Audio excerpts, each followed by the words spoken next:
जी दोस्तों नमस्कार। आज हम पढ़ेंगे वेदों के बारे में। हमने ऋग्वेद के बारे में पार्ट 1 में पूरा कंप्लीट कर लिया है। ऋग्वेद को बड़ी विस्तार पूर्वक बातें बताई, ऋग्वेद से इम्पोर्टेंट जो भी बातें थी वो बताई थी। और इसी के क्रम पार्ट 2 में आज देखेंगे चारों वेद कंप्लीट कर लेते हैं। आज के चारों वेद कंप्लीट। वेद से संबंधित अगर कुछ भी आता है तो वो अब इससे बाहर नहीं आएगा। वेद कितने? 4 है। पहला वेद कौन सा है? तो पहला वेद हमने पढ़ा था ऋग्वेद। ऋग्वेद में मैंने बताया था कि 10 मंडल होते हैं, बिल्कुल 1028 सूक्त होते हैं, 10,500 और कुछ एक में 10,600 जो आपके मंत्र दिए जाते हैं वो मंत्र होते हैं इस ऋग्वेद में। पहला और 10वां मंडल आपके बाद में जोड़ा गया था, ये भी आपको पता है।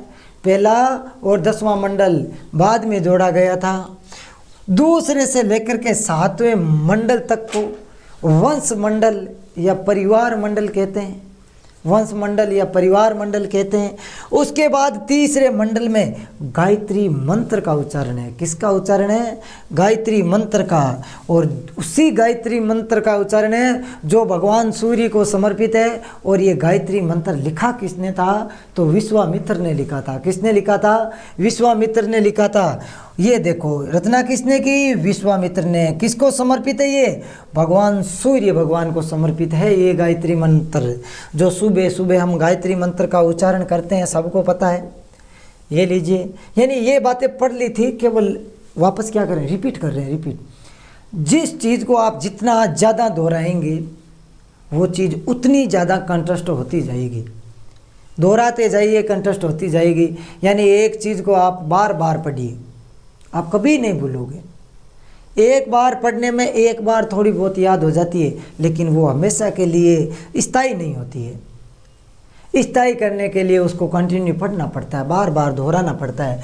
और 7वें मंडल में 10 राज या फिर 10 राजन 10 राग युद्ध का उल्लेख है, जिसमें एक तरफ राजा सुदास थे भरत कबीला और दूसरी तरफ 10 कबीले थे। राजा इधर भरत कबीले के जो पुरोहित थे वो गुरु वशिष्ठ थे, और इधर पुरोहित थे विश्वामित्र, जिन्होंने क्या गायत्री मंत्र की क्या की थी? रचना की थी। क्या किया था? रचना की थी। ये हमने विस्तार से पढ़ लिया है ना। हाँ, और ये युद्ध क्यों लड़ा गया? तो रावी नदी के जल को लेकर के ये युद्ध लड़ा गया था। और इसके बाद हमने देखा कि 8वें मंडल में जो महिलाएं हैं जिन्होंने मंत्र उच्चारणों की ये रचनाएं की, उनका नाम है जैसे घोषा, सिक्ता, अपाला, विश्वरा, कक्षावर्ती, ये सारी की सारी क्या है? महिलाएं। 9वां मंडल है वो सोम को समर्पित है। किसको समर्पित है? सोम को। और 10वां मंडल है उसमें पुरुष सूक्त में शूद्र शब्द का उल्लेख मिलता है। किस शब्द का? शूद्र का। इसका मतलब ये हुआ सीधा सीधा कि इसमें जातिगत जो वर्ण व्यवस्था है वो दे रखी। किस मंडल में? 10वें मंडल में, जो बाद में जोड़ा गया। ये भी ठीक है ना। इसमें निर्गुण 10वें मंडल में निर्गुण भक्ति का भी उल्लेख है। आगे देखते हैं। ऋग्वेद के मंत्रों को उच्चारण करने वाले ब्राह्मण को कहते हैं, क्या कहते हैं? हाँ, क्या कहते हैं? ये लीजिए। अब ये क्या नाम लिखा है देखो, देखें, मैं ये लिख देता हूं।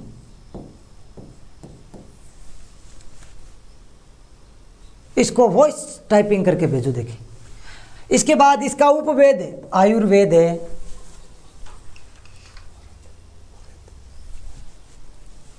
हाँ, इसके उपवेद यानी आयुर्वेद है, इसका उपवेद है। तो ये वॉइस रिकॉर्ड में आप होर्थ करके भेजोगे। उसके बाद हम देखेंगे यजुर्वेद। क्या है? यजुर्वेद। अब इसके यजुर्वेद के 2 भाग है। कितने भाग है? 2 भाग। पहला भाग है कर्षण यजुर्वेद और दूसरा है शुक्ल यजुर्वेद। कौन सा? कर्षण और शुक्ल। जैसे जो महीने के 2 पक्ष होते हैं, कर्षण पक्ष और शुक्ल पक्ष, वही बात है। कर्षण यजुर्वेद और शुक्ल यजुर्वेद। इससे यानी कर्षण यजुर्वेद को क्या कहा जाता है? वाजसनेय संहिता कहा जाता है। क्या कहा जाता है? वाजसनेय संहिता कहा जाता है। इसके बाद आगे देखते हैं, ज़्यादा टाइम नहीं लेंगे। इंपॉर्टेंट बातें आपकी इन नोट्सों में लिखी हुई है, इसके अलावा कुछ नहीं लिखा हुआ है। इधर उधर की बातें करके आपका टाइम वेस्ट करना ये ठीक नहीं है।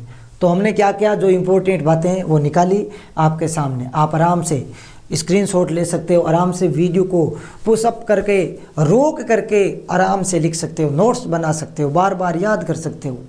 ये नहीं है कि सर ने कितना टाइम लिया, पता नहीं कहाँ से बातें लेके आए, जितनी इंपॉर्टेंट है उतनी बातें।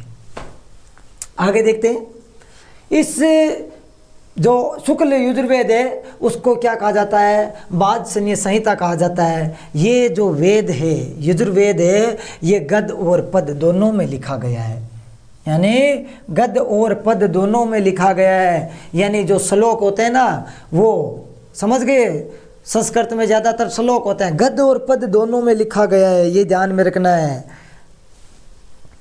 और इसमें यज्ञ करने की विधियों का उल्लेख है, जो यज्ञ करने की, हवन करने की जो विधियाँ होती है, पुरोहित लोग होते हैं, वो यज्ञ के माध्यम से भगवान तक अपनी आवाज़ या भगवान तक अपनी इच्छाएं पहुंचाते हैं। वो जो बीच के कर्म की, भगवान और पुरोहित यानी जो यज्ञ और भगवान के बीच की जो कड़ी है, उसको जोड़ने के जो मंत्र दिए होते हैं ना, वो इस वेद में, कौन से वेद में, यजुर्वेद में। इस वेद में शून्य का उल्लेख मिलता है, ये लीजिए, इस वेद में किसका उल्लेख मिलता है, वेरी वेरी इंपॉर्टेंट है ना, किस वेद में शून्य का उल्लेख किया गया है, तो यजुर्वेद में। इसके बाद मंत्रों का या मंत्र का उच्चारण करने वाला अधूर्व्य है, क्या है, अधूर्व्य। इसके बाद इसके उपवेद है धनुर्वेद, उपवेद क्या है, धनुर्वेद। चलो आगे देखते हैं। इसके बाद है हमारा यानी यजुर्वेद के इम्पोर्टेंट जितनी बातें थी, बस यही 5-4 बातें। ऋग्वेद की बहुत सारी बातें थी, क्योंकि सबसे पुराना वेद है, सबसे बड़ा वेद है, तो उसमें बहुत सारी बातें थी, उनका उल्लेख कर चुके हैं इम्पोर्टेंट तरीके से। यजुर्वेद की जो बढ़िया मोस्ट इम्पोर्टेंट बातें थी वो हमने देख ली। अब आगे 3 नंबर हमारा सामवेद। कौन सा वेद है, सामवेद, ध्यान में रखना है। संगीत का प्राचीनतम स्रोत अगर कहीं मिलता है, सारे गा मा पा धा नी, है ना, तो ये है तानसेन जी जो थे, है ना, तानसेन। आजकल तो क्या है, तानसेन क्या है, एक गुटका है ना, तो क्या है, ये तो एक गुटका है, लेकिन गुटके से नहीं काम चलता है। जबकि क्या है, तानसेन जी एक अच्छे संगीतज्ञ थे।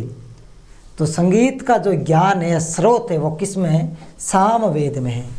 वैदिक मंत्रों के उच्चारण को बताया गया है जो उच्च स्वर में गाए जाते हैं। वैदिक मंत्र ऐसे मंत्र है जिनको किस प्रकार से गाया जाता है, बोला जाता है उच्च स्वर में, ऊंची आवाज में। जैसे आपने पंडितों को देखा है कि स्वाहा जोर से बोलते, वो जो लय है, स्वर है, ताल है, वो सारे के सारे सामवेद की देन है। भगवान कृष्ण का सबसे प्रिय वेद था अगर कोई, तो वो था सामवेद। मंत्रों को जो उच्चारण करता है उसको उद्गाता कहते हैं। क्या कहते हैं, उद्गाता, जो मंत्रों का उच्चारण करते हैं। और इसका भी उपवेद है, और वो कौन सा है, गंधर्व वेद। कौन सा वेद, गंधर्व वेद। आगे देखते हैं, इसकी बस इतनी 4-5 बातें स्क्रीनशॉट ले लो, बस इंपॉर्टेंट, इससे बाहर कभी आया ही नहीं। इससे आगे देखते हैं अर्थवेद, ये लीजिए,